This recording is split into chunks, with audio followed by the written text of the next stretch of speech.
Hi, Eric. Thanks very much for agreeing to do this interview. For sure. And you're located right now in New York City, Yes, Brooklyn. Brooklyn. Okay. And how, for those of us in small towns and other parts of the world, what is the relationship between Brooklyn and New York? Oh, the relationship. Well, I guess it's primarily where most of the poorer artist, creative types kind of gravitate towards because Manhattan is pretty untouchable unless you're a trust fund baby or have very wealthy parents willing to foot the bill.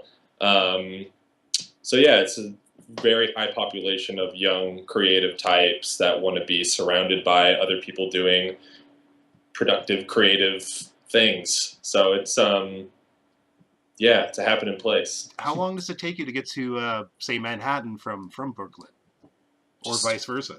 uh, from where I am, it's about 30 minutes.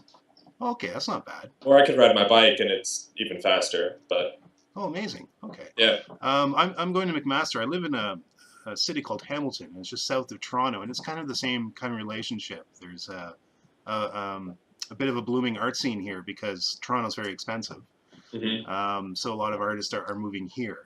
But well, unfortunately, during rush hour, it takes 2 or 3 hours to get to Toronto, or otherwise it should take 40 minutes. So sure, there's some issues. sure. Now it's kind of funny because uh, you sort of your other art is beautiful, by the way, especially your drawing transfers, Thank you. your ink transfers. They're really gorgeous. But you've really gained um, some interest internationally with the Craigslist mirrors, and you could be Yeah. anywhere to do that. And from what I could tell, you started off in November with the Craigslist mirrors. Is that right? November? Yeah, that sounds about right. Yeah. Okay. And so that's just about just after you moved to New York. Um, Yeah, it was just like maybe a month and a half or so. okay, so yeah, I don't know if ironic is the right word for it, but there's It's a it's it's interesting, people talk, not that I'm like, famous by any means or like making any money from it, but yeah, the whole idea of, moving to New York and finding fame, it was kind of funny timing. I don't know if it was just coincidental or what, but um, it did get a lot of, I think it mostly circulated around New York City, at least when it first was discovered, because Jerry Saltz wrote about it on his Facebook and on his Twitter. Um, and then people started contacting me and finding out that I lived here and then wanting to organize shows and whatever. So had I not been in New York, it would have been much more difficult and I would have, yeah, just wouldn't have blossomed quite as much, I don't think. oh, interesting. So I mean, maybe there's a sort of false promise of social media art that you can be anywhere and do it, but really, that's just a different. It's just a different level to a couple different levels, such as actually being there. That's hmm also important. It just augments your Yeah. career. I don't know. I think certainly depends on the work, of course, but I think maybe artists, creative types are taken more seriously when they live in a place that is known for art. Or, yeah, I don't know, kind of has a stigma about it. Okay, interesting. So if you're just I don't know, let's say you're just some guy living in, I'll use my country, living in the middle of Ontario or something, in a small town, people wouldn't have taken this serious quite the same way. Unless your work was kind of geared towards that lifestyle, then people might be attracted to it because you're not in a big city. I It might see. be a little bit more unique, and people on social media might, I don't know, might be more interesting. Who Yeah, knows? yeah. How do you think Jerry Saltz found your blog? You know, I actually don't know, and I should have asked him that because I ran into him at a gallery opening just a few weeks ago and was able to meet him, and I didn't ask him how he came across it, but I should have. But yeah, I have no idea, and it was actually kind of blowing up a little bit before he he put it on Twitter and Facebook, but I definitely noticed a spike of um, people following me on Tumblr that had their own personal art Tumblrs. So that was kind of nice. It just wasn't like the Tumblr people that are just reblogging lots of imagery. Um, they're actually like artists that were seeing it, which was cool. Yeah, I've been guilty of reblogging the same thing that 5,000 other people have reblogged. Oh, sure. Yeah, it was all part of the experience. Like, hey, look what I can do. This is cool. And then after like about the thousandth time of doing that, you're like, maybe I'll put up my own work now. Yeah, that's kind of what I love about Tumblr is like, I don't know, it's so fascinating to be able to, find a mirror on Craigslist. I find it attractive, and then post it on Tumblr, and sometimes no one will give a shit, or other times it'll just go crazy. So it's really interesting to immediately get that kind of critique almost, even Yeah. though it's a definitely like a unique audience. I think in general, the people that are reblogging are the ones that spend lots of time on Tumblr just finding potent imagery. So it's interesting Yeah, to we're see getting ahead of ourselves with the questions here, but Okay, we'll come sure. back to this because that's Okay. the question about the audience is very, very interesting, especially Cool. with Tumblr. So Yeah. let's start back at the beginning. As an artist, what are the concerns that your general practice addresses, or can you describe your general sensibilities as an artist? I kind of like shining light on objects and materials that might be overlooked. Um,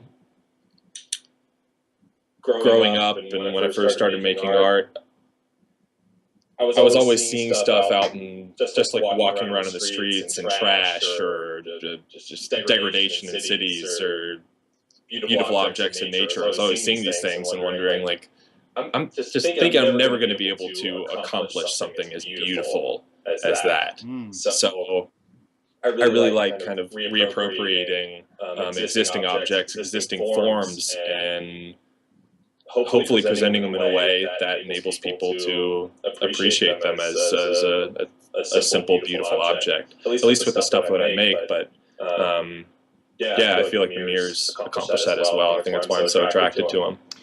It seems like we're talking about reblogging or curating online. It seems like you had an aesthetic sensibility before the technology was there to kind of engage in that activity. Is that accurate, do you think? Yeah. Well, my parents are both artists. I kind of just grew up around it. Right. Okay. Grew up in their house in the woods in Tennessee that they had built by an architect. It's this beautiful, minimal, modern home in the woods. So I kind of just grew up surrounded by beauty, or what I considered to be beautiful. And then when I dropped out of high school and started making art more seriously, I always had like my parents there to critique my work, and I always saw them making stuff because they're artists as well. I always saw them making stuff and seeing the joy that they derive from it. So yeah, definitely have a history in aesthetics without actually studying it. I kind of studied it without trying to study it. So yeah, when I started this project, I certainly had a background that enabled me to kind of guide the imagery. Yeah. What you just described to me seems very picturesque, full of nature, and a lot of your work seems to be very urban, a little bit decay, a little bit of a mess. Some suburban issues, like the mirrors are very suburban issue. How do I get rid of this? Or Sure. Yeah. Okay, well, we'll move on to the second question. How do you describe your artistic utilization of social media? Which I guess we talked about reblogging, curating. Yeah. Well, initially I started the idea. We'll have to back up a little bit. Can I give you a little bit more history? Please. Sure. Okay. So I, for about 6 years now, I've bought and resold things that I find on Craigslist. So that's when I moved to California. I lived there for 3 years, and for the first year there, that's how I made my living. And then for the next 2 years, I had a job, but on the side, made a considerable amount of money just buying and flipping things, finding them on Craigslist, flipping them on eBay. Through doing that, I would stumble upon a lot of really compelling imagery that I would share with friends on Facebook or email or whatever. And then I started using some of this imagery in those ink transfer pieces. And I found one image of a mirror. I was probably looking at garage sales or something and found an image of a mirror that I ended up using in one of the pieces. And I was so attracted to it that I just started searching for mirrors. and started just collecting them in a folder on my computer. Didn't really know what I was going to do with them. And then I went to Printed Matter, which is an art book and zine store in New York City, probably the biggest in the world. I think that's right. Even I've heard of it. Yes. Yeah. Yeah. So I went there, and it was while I was there, I decided that I wanted to make a book of the mirrors. And then I started looking into printing and publication and all that, and found it kind of untouchable with the amount of money that I had. Right. It was just outside of my means. So that same night, I went home and started throwing them on Tumblr, and that was the beginning. And it was literally almost immediate that I started gaining followers, and it was wild. Okay, so but the question, let's see. So it was really just a means of convenience at first. It was a way that I could go ahead and start kind of presenting this imagery, showing this imagery to other people, kind of start bringing it to light. And yeah, I think it was definitely the the way to go. It's very efficient. That's really interesting because part of my challenge in this research is to try and make the difference between what is, say, net art and what is social media art. Is there a difference? And I think one of the things we've sort of figured out so far is that what defines social media art is there's a low barrier to entry for both the audience and the artist to utilize that platform, where net art is very sophisticated, closed sort of system. Usually, like, I control the entire website, you come and visit, everything is like done, and this is more of a platform. So what you just said is very interesting to me, because that's still, like, that's reaffirming the what is a social media artist.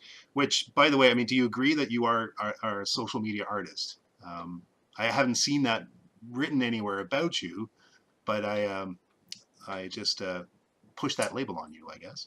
I don't know, because it's the only work of art I've created online, and it might be the only one I ever do. So I don't know. To label me as a social media artist, it might kind of be generalizing me a bit too much, because I'm really focused on the work that I make with my hands. So I don't know. I think this is just kind of an internet side project for me. Okay. I don't know if I'm necessary. I use social media, but I wouldn't necessarily consider myself a social media artist. Well, fair enough. Maybe a better description is social media art.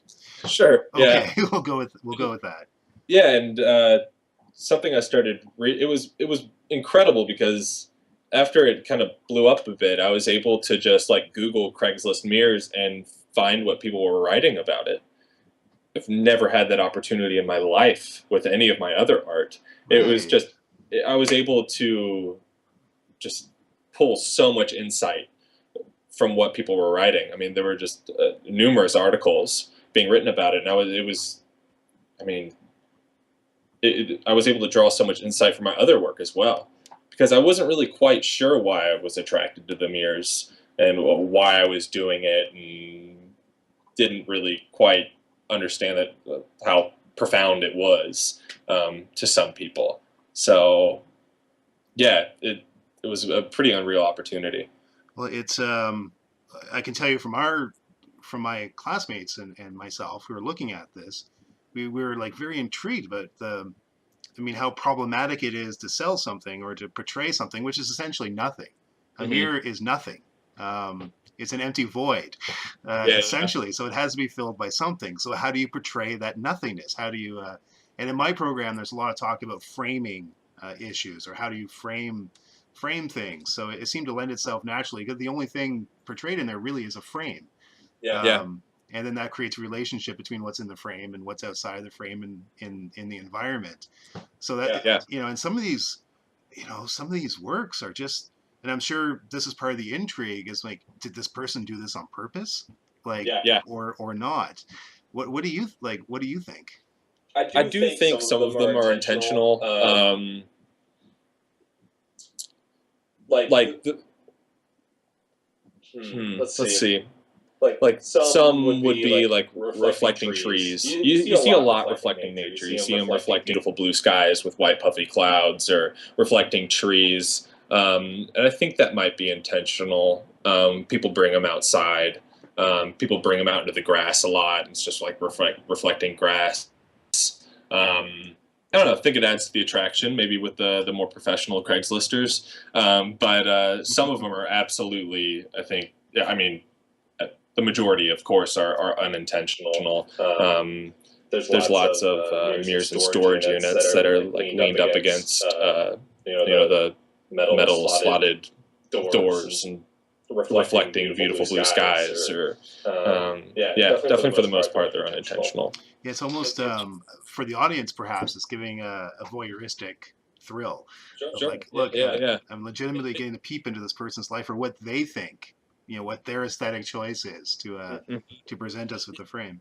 Yeah, they kind of run the gamut of emotions. I mean, some of them are sad, some of them are really funny if they're reflecting dogs or whatnot. Some of them are just strikingly beautiful and have just incredible juxtapositions. Kind of all over the place. I'm attracted to them for a lot of different reasons.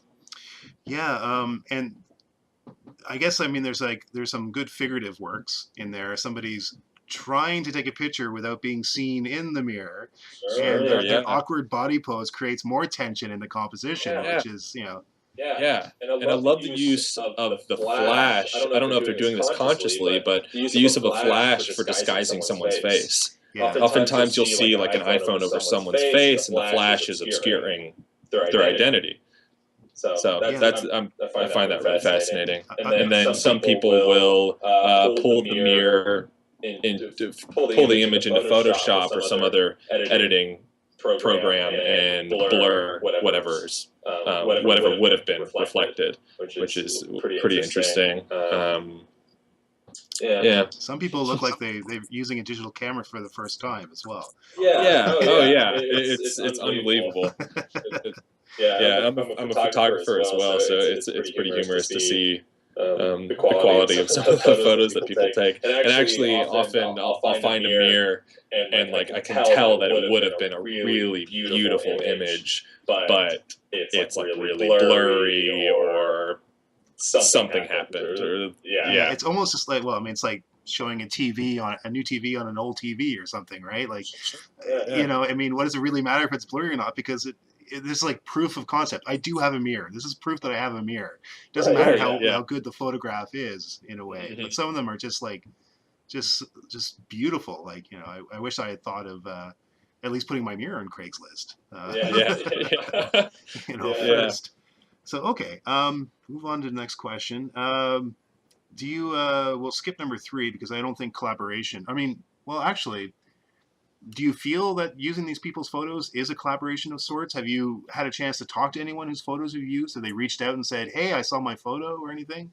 I had one person who's I think their son found it. Their son and daughter-in-law, something like that, found it and alerted her that it was on the website. I think they saw it on Huffington Post. And she contacted me and showed me which mirror was hers, and she showed me some of the other mirrors that she had posted.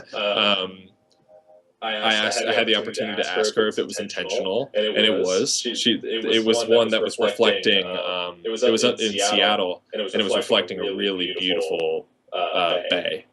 Oh, nice. Okay. It's gorgeous. It was a gorgeous photo.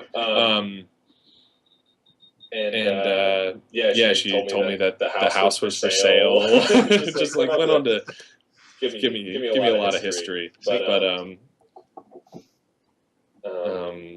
has anyone else like reached out or no complaints or anything like that yet? That's it. But let's see. Collaboration. I guess after you post a lot of the images on Tumblr, you start to get an idea of what people like.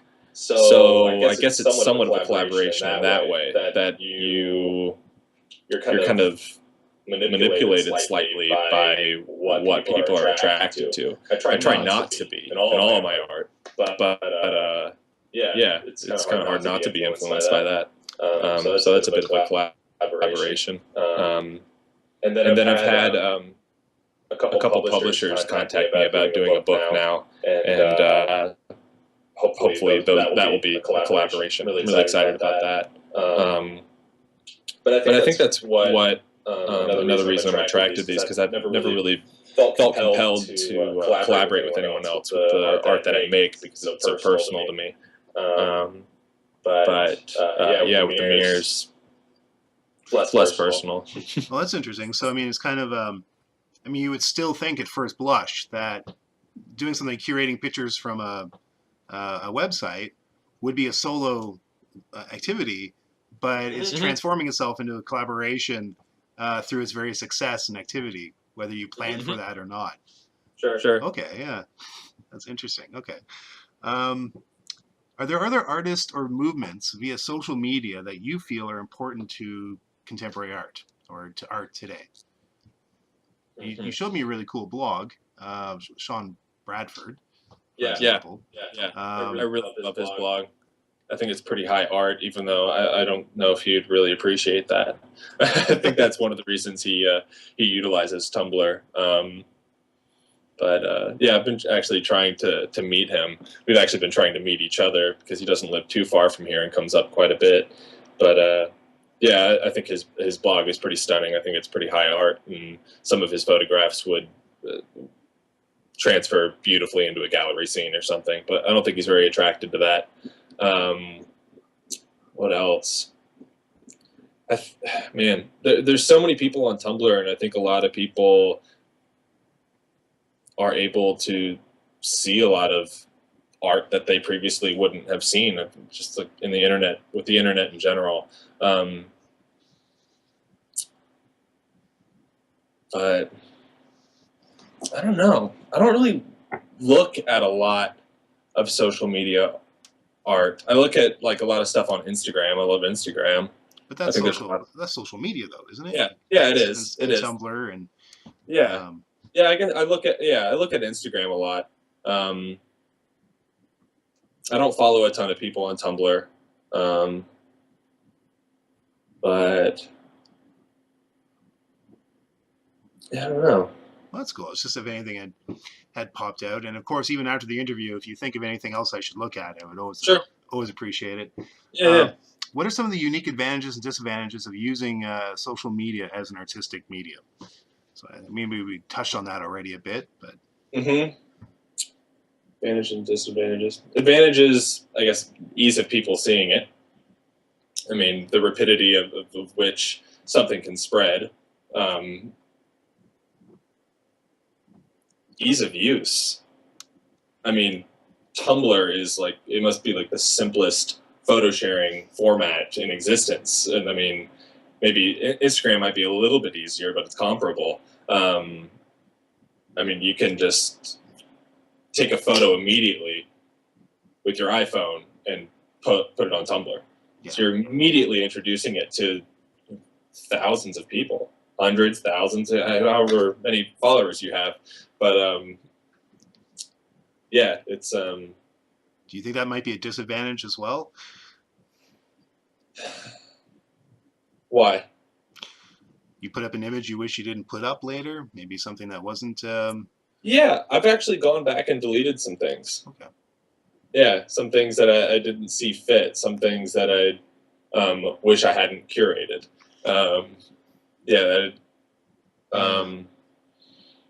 And then you're also subject to people's opinions.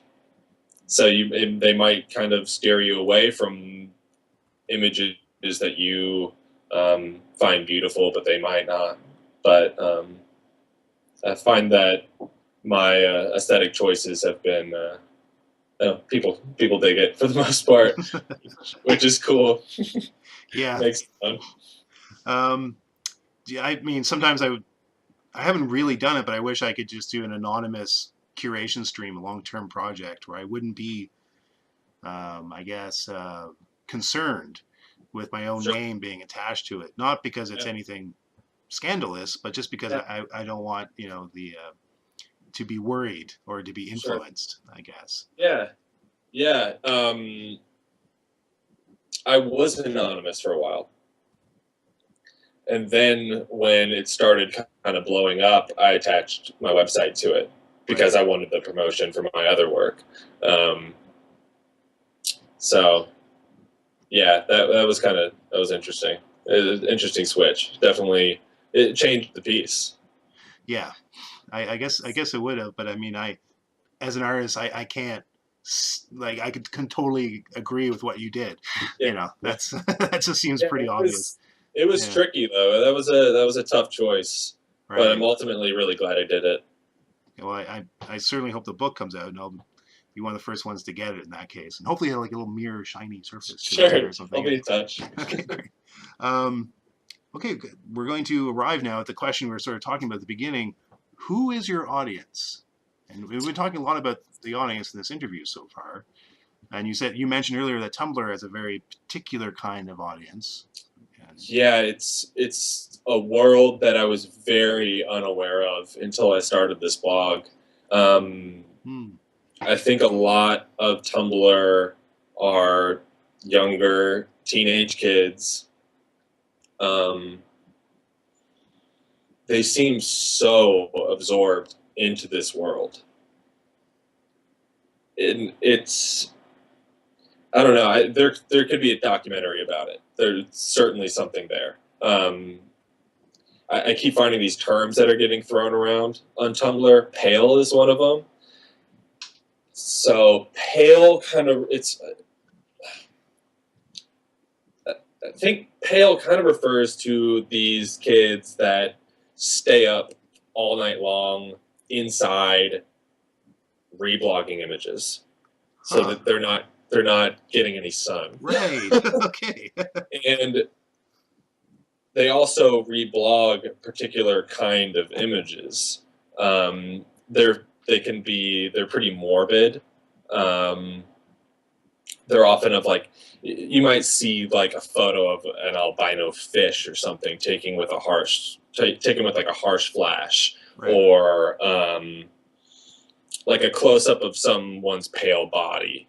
A lot of these kids seem to be absorbed in kind of a goth, attracted to kind of gothic stuff, macabre stuff.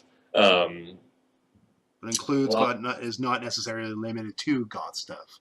yeah, Right. and a Okay. lot of it it's very like suicidal. A lot of mention of suicide, and the names that people choose on Tumblr are often really dark, really dark. I don't know if these kids are like actually dark or if they're just dark on Tumblr and trying to have that image on Tumblr. I don't know how much it transfers into their real life, but it's this scene that I just was completely unaware of until starting the blog. And sometimes they'll reblog one of the mirrors, and it might be like really foggy because the person's camera was really dirty, and they'll reblog it and they'll write pale underneath it or Oh, some okay. mention of pale. Um, it's really fascinating to me Oh, and interesting. and kind of sad. Yeah. Well, I'm trying to think of a comparable when I was younger, but I guess I can't because there's no computers. Um, what are there any other terms or aesthetic sort of like descriptions that you've come across? Pale, that word stands out more to me than anything, but really just lots of mention of suicide and depression. Right. Lots of that. Lots of that. Well, your work we're talking a little about Tumblr, and I understand that's what the platform your blog is on. That's a lot of my work is on Tumblr as well. It has a very particular reaction I agree, to a younger crowd. Hmm. But your work is not limited at all to the younger No, crowd online. Like obviously no. by some of the reviews and mentions and discussion, and Hmm. my professors, enjoying your site a lot. Yeah. It seems to really transcend that.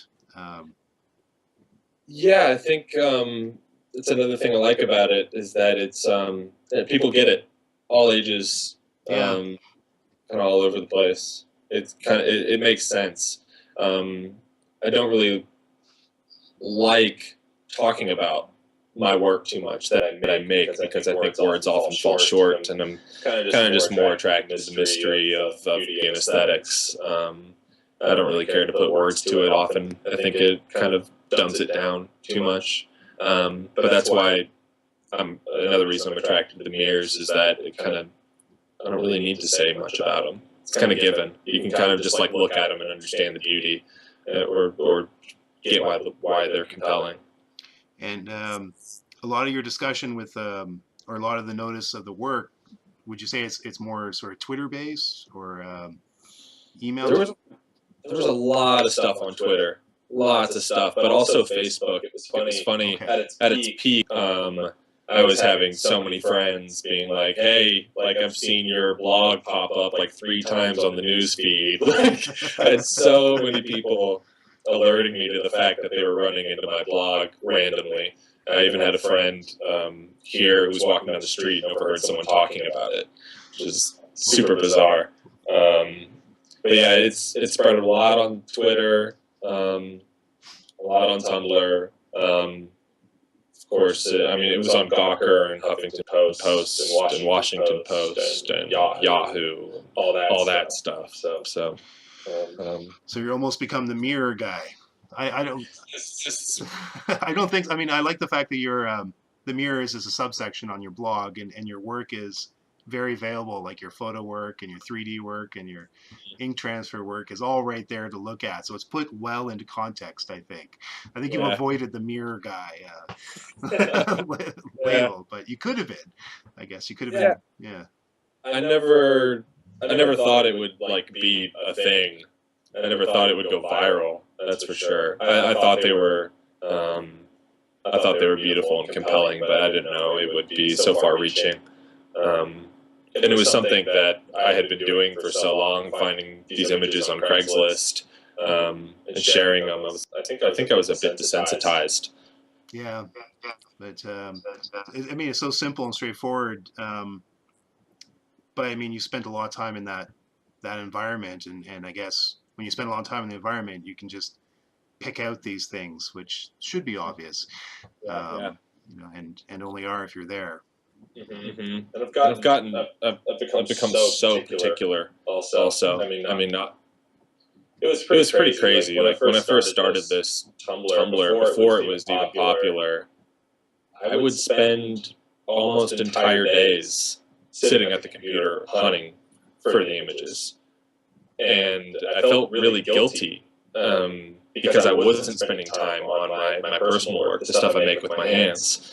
I felt really guilty. I was like, why can't I stop doing this? Why am I spending so much time on this? It felt like a waste of time to me. Because just hours and hours and hours of just sitting and doing nothing but searching for these images. Yeah, but then when it blew up and became a thing, I was like, oh, I guess I guess I'm not the only one that finds these so attractive.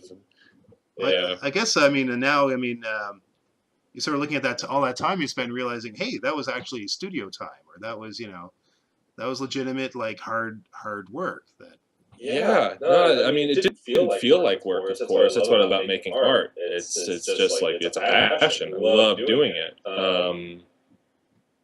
But yeah, I guess it paid off, I suppose. So the active curation online, which is very much describes Craigslist mirrors, and I don't know. This is one of the things I'm trying to find out with my research. Would you consider that basically as sort of an art form unto itself? It's just curating a certain something. Yeah. And I think it's becoming more of a thing.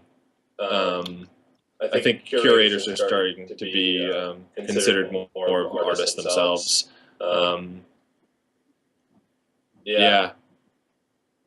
Okay. Definitely. Fair enough.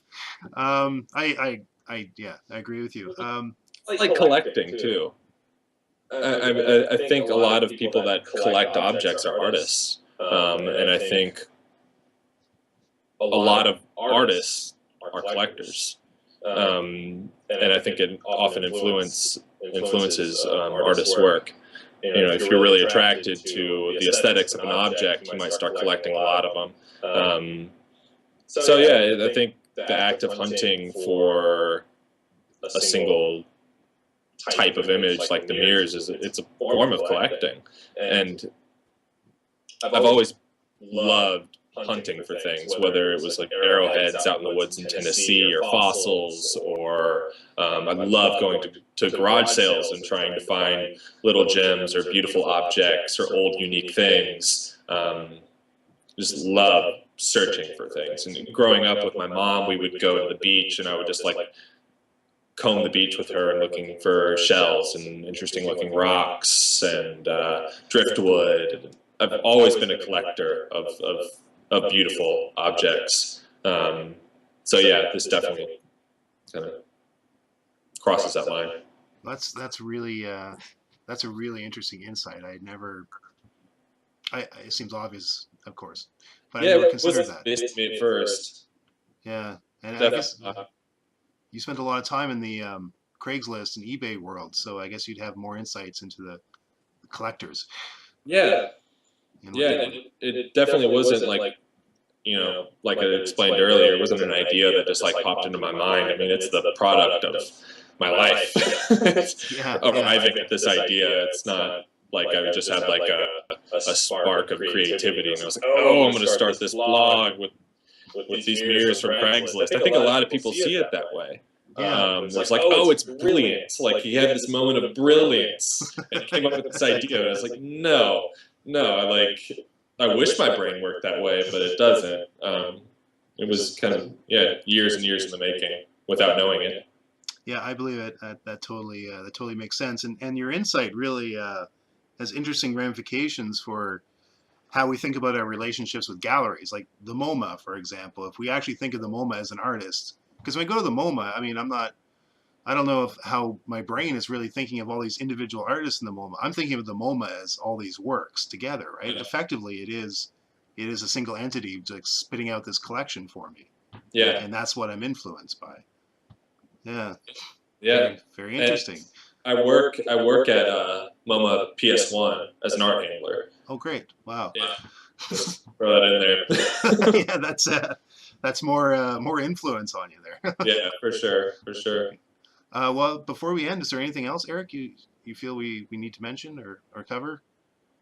No, I think we I think we covered it. That was a really great interview. And remember, you have until the 30th of April if you feel this interview will endanger you in any way. Yeah, then after that, I'll send you a link to the published website and all Cool, that. So this was really wonderful. Thanks so much. I look forward to the book. cool, awesome. I'll let you know as soon as it's out. Okay. Thanks, Eric. Thanks so much, man. Talk to you soon.